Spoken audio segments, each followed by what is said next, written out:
क्या आपने कभी सोचा है कि सैटर्न की आवाज कैसी होगी? नासा के अंतरिक्ष यान ने सैटर्न के आसपास से आने वाले रेडियो सिग्नलों को रिकॉर्ड किया। इंसान इन सिग्नलों को सीधे नहीं सुन सकते थे।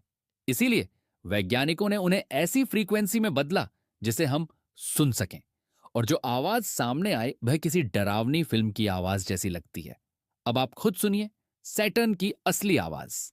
लेकिन उससे पहले अगर आप इस चैनल में नए हैं तो लाइक और सब्सक्राइब जरूर कर लीजिएगा।